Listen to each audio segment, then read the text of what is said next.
buying a microphone can be a really complicated and drawn out and, let's be honest, overwhelming process. I've bought too many of them, and I know kind of the anxiety and the excitement that go into buying a microphone. And I'm one that I do a lot of research before I buy one.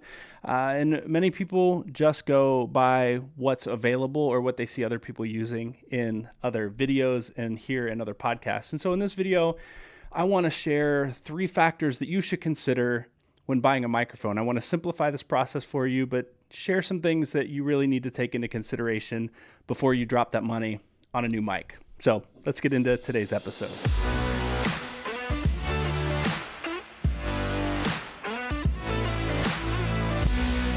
Hey there, and welcome back to another episode of Good Podcasting. My name's Brian. I'm the host of the show, and I love testing out and talking about equipment and gear, and today specifically about microphones. Today, I'm actually recording this episode on a new mic, the Shure SM7DB, not the original SM7B, but sounds very similar to the Shure SM7B. This is the SM7DB that has a preamp built into it. So that's what you're hearing in this episode. If you're watching on the channel at Summit City Studios, you'll be able to see the mic, and it looks very much like the Shure SM7B. And I just want to get that out there and just say I'm thankful for a friend who sells Shure microphones that allowed me to borrow this to test out today.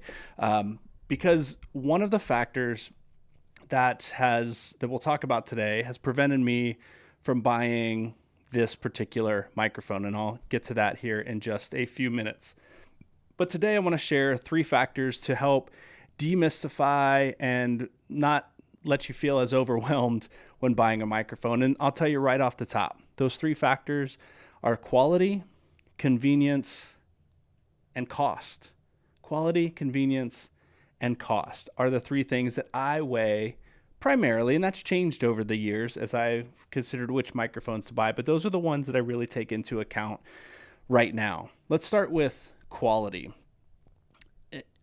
Sound quality, I can't overemphasize it, how important audio quality is. It doesn't have to be perfect. It doesn't have to be professional. You don't have to hire someone to mix your audio, someone that's a trained professional sound engineer.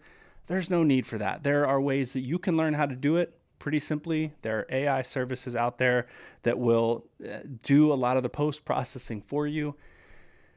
But the one thing they can't do is make a bad recording sound really, really good. So capturing the best audio at the source is the best way to get the best audio. And one way to capture the best audio at the source is the microphone. Now, how you use the microphone, where the microphone's pointed, the gain you have on your microphone, the things you have it plugged into, those all matter too, but the microphone itself matters to get the best quality audio from the get-go, right from the source. So consider the quality. And when I think about the quality of the microphones that I purchase, there's a couple things that factor into that. That's the sound, the tone. Does it pick up the highs really well? Is it really bright? Is it crisp and clear? Or is it kind of muddy and dark? The SM7B and the SM7DB that I'm using here has a reputation for being a really dark, warm-toned microphone that has the potential to sound a little muddy at times because it's so deep and so rich and so low. It's not as crisp and clear. And a lot of this depends on your voice. So the mic that makes my voice sound the best may not be the same mic that makes your voice sound the best. So take some of those things into consideration. Now, the other thing I think about as far as quality is how it rejects sound around it. You're going to have dynamic microphones like this one. You'll have condenser microphones like the Blue Yeti that I've talked about in other videos. And if you're interested in that, I'll put links to that in the description of this video. But dynamic mics are going to reject a little bit more noise. If you have things happening in rooms around you, if dogs are barking, if people are in an office having a loud meeting, a loud discussion next door, a dynamic mic is going to reject a lot of that. Now I'm going to show you something here. If you're watching, you'll see what I'm doing. If you're just listening to this podcast, I'll tell you, I'm going to flip this mic around, the Shure SM7DB, and point it 180 degrees away from my mouth to see how well it rejects sounds that are coming off axis, meaning away from where the mic actually picks up. So now I have the mic 180 degrees away from my mouth. I'm talking directly into the back of the microphone, and I'm talking twice as loud as I was just a second ago. And I'm curious how this sounds. And now I've got the mic flipped back directly. I'm speaking into the end of it that I'm supposed to be speaking into. And you can hear the difference quite distinctly. The off-axis rejection that you just heard or maybe didn't hear much of because the mic was pointed the other direction. Now, you're obviously not going to speak into the back of the microphone, but you might have something happening on the other side of your desk that you don't want your mic to pick up as much. Maybe somebody's fumbling around with some paperwork, or there's something else going on just in the corner of the room because you're not alone in your studio or in your office recording. This mic is going to reject a lot of that noise. So the quality, again, the tone of the microphone, the off-axis rejection, and then the build quality, just to be honest, is one thing that I look at. It's not the most important factor because plastic microphones like the Toner TC30 or the Fifine K688 they're both plastic-y microphones.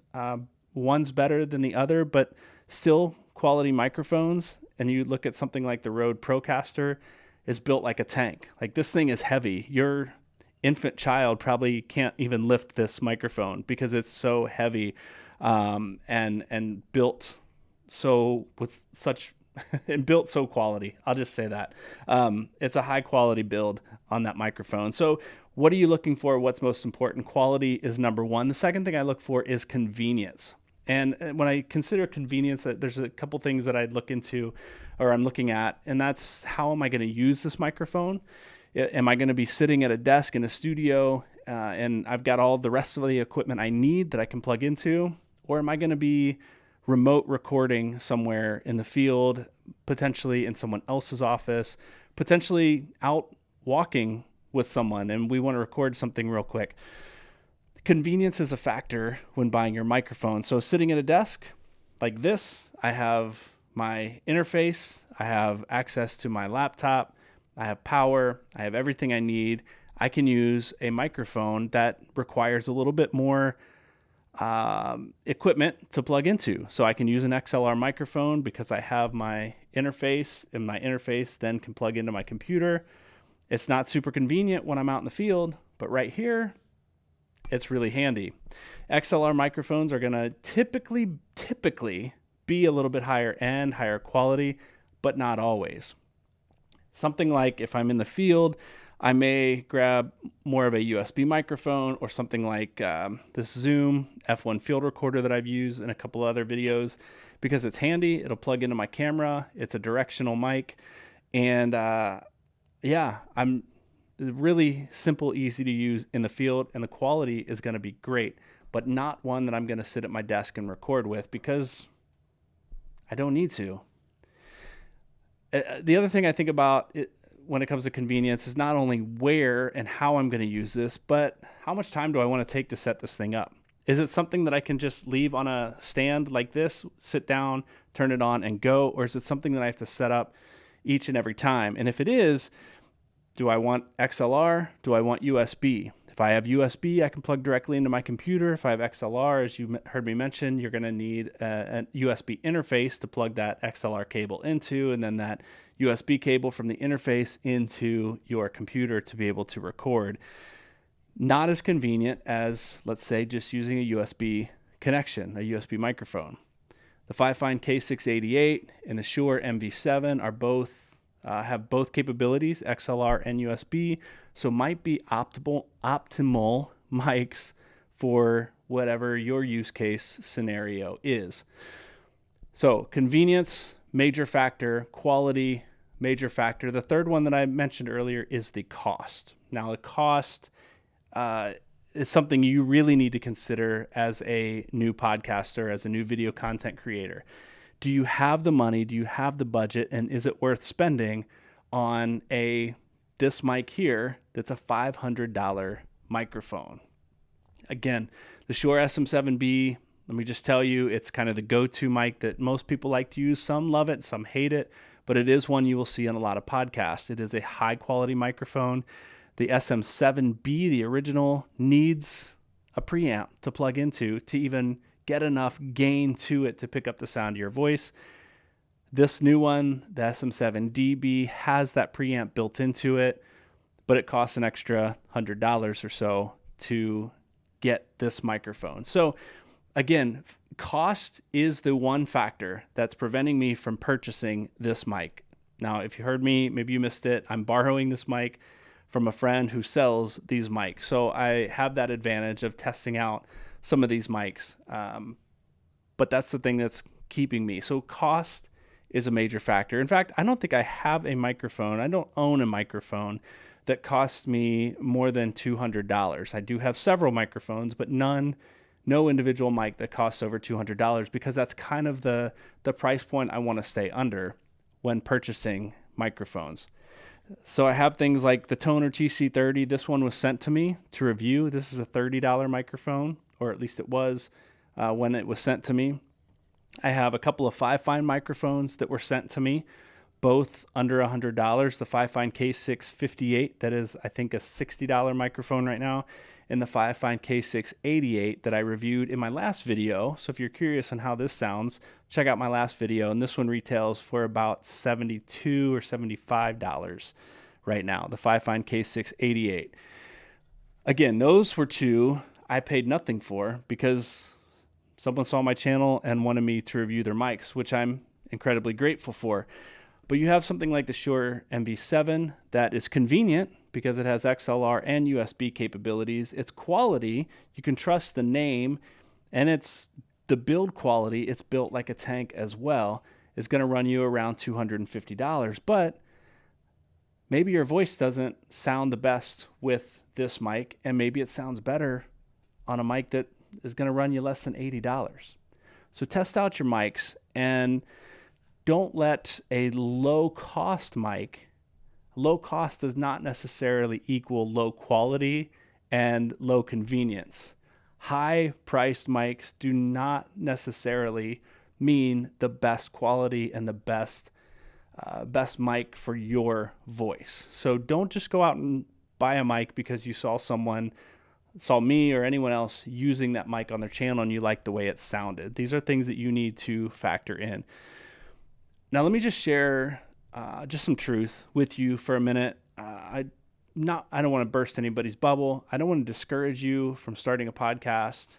But the truth of the matter is this, that over 50% of podcasters, and I think it's closer to 75% if I'm being honest, over 50%, that's a safe number, so I'll stick with that one, don't make it past 10 episodes before they burn out, before they pod fade, before they run out of topics to talk about, before they realize podcasting takes a lot more time than they anticipated when they started out.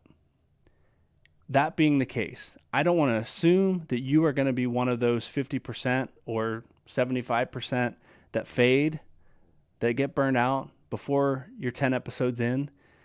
But on the off chance that you are, buy a microphone that is good quality, that is convenient to use, that's not going to cost you hundreds and hundreds of dollars. Because in the off chance that you don't make it past 10 episodes, you don't have a ton of money invested in equipment that you'll never use again. You can resell it, but you will never get back, you won't recover the amount that you put into it if you buy a high-end microphone that's used and then try and sell it. Buy a microphone that, again, is good quality, that is convenient to use. It's not going to cost you a lot of money. And I would suggest something like the Fifine K688 that, again, is like a $75 microphone. The Fifine K658 is a $60 microphone. That's good quality. Even the Shure MV7, if you drop $250, I told you earlier, I don't have anything that costs over $200. I'm borrowing this from work as well. This is not my microphone. But this is one that's going to cost you $250 versus one that's going to cost, like you're listening to now, that's going to cost $500 or more. So weigh in your dreams, your plans, how long you intend to go, but be realistic about that when you consider what you're going to pay for a microphone, the quality you want to get out of that microphone, and how convenient you need that microphone to be to set up and use. I'm curious which of these three factors is most important to you as you consider purchasing a microphone, and what other factors that you weigh in that maybe I didn't talk about in this episode. So if you're watching here on YouTube, leave me a comment below. If you're just listening to this as you're driving to work, maybe when you get settled in sometime this week, pop on over to YouTube at Summit City Studios.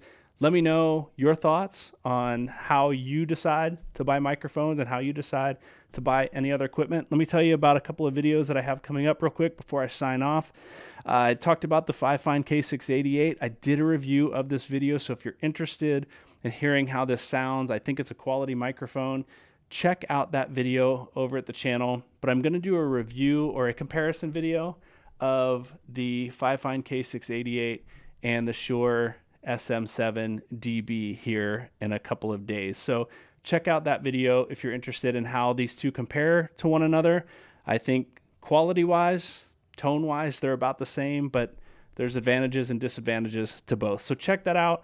I also got a comment this week on someone talking about the equipment that we all love to talk about on our channels, but no one really doing tutorials on how to connect it all together to get a good video with good audio in a simple, easy way. So stay tuned. In a couple of weeks, I'll have a video about that as well. Thanks for listening to this episode of Good Podcasting. Thanks for watching if you happen to be here on YouTube watching, and I'll talk to you in the next episode.